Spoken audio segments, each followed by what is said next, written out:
The ordinary has a past. You wake up to the sound of an alarm.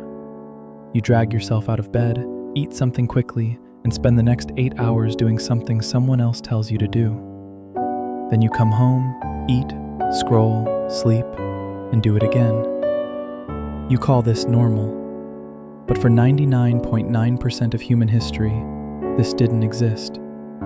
Work, as you know it, was invented, and the day it happened changed everything. Before agriculture, your ancestors didn't have jobs. They had lives.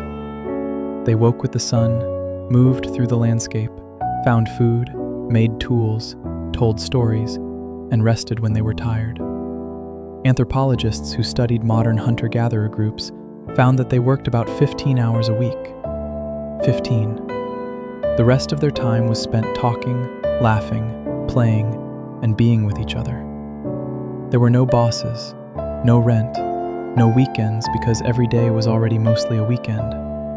And this wasn't laziness, it was the original human condition. Then, roughly 10,000 years ago, something shifted. In a handful of places around the world, the Fertile Crescent, the Yellow River Valley, Mesoamerica, humans began to plant seeds instead of gathering them. They began to stay in one place instead of following the herds. They began to store food for the winter instead of trusting the land to provide. And with this shift, the first cities appeared, the first governments, the first taxes, and the first jobs. But here's what nobody tells you about the agricultural revolution. The people who made that choice didn't know they were making it. There was no meeting, no vote, no grand decision. It happened slowly, over generations, one small choice at a time. A woman dropped a few seeds near her camp. They grew. She came back the next year, and they grew again. She planted more. Her children planted more. Within a few generations, her descendants were waking up at dawn to tend fields they couldn't leave, because their food was no longer in the forest. It was in the ground, and the ground was theirs. But the ground was also theirs to defend. For the first time in human history, people were tied to a single place. For the first time, they had more food than they could immediately eat. This created something new: surplus. Surplus meant some people could stop producing food altogether. They became priests, administrators, soldiers, kings. They built temples, cities, and empires. They also built walls, armies, and prisons. And with surplus came inequality. For the first time, some people had more than others. Some people owned the land, others worked it. And those who worked it were no longer free to leave, because the land was no longer free to take.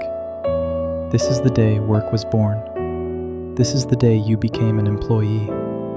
But here's the part that matters most. Your brain did not evolve for this. For 300,000 years, your ancestors lived in small, egalitarian groups. They shared food, they shared labor, they shared care for each other's children. They didn't have hierarchy, they didn't have bosses. When a hunter-gatherer felt tired, they rested. When they felt hungry, they ate. When they felt like doing nothing, they did nothing. And no one told them they were lazy. Your brain still expects that world. It still expects variety, movement, autonomy, and meaning. It still expects to see the consequences of its labor, to eat the food it gathered, to feel the warmth of the fire it built. But you sit in a cubicle, staring at a screen, doing work that feels disconnected from the world. You're not lazy, you're not broken. You're a hunter-gatherer living in a farmer's world. The day we invented work, we gained cities, medicine, and written language. We also lost something we're still trying to remember how to name. Freedom, autonomy, the right to be tired without guilt, the right to rest without shame. And the question we're still asking, 10,000 years later, is this: was the trade worth it? The ordinary has a past. Now you know its name. We traded rest for cities, autonomy for order. 10,000 years later, we're still asking if it was worth it. The question has no answer yet, and maybe that's the point. Subscribe to Deep Time. Stay curious. The ordinary has a past. See you next time.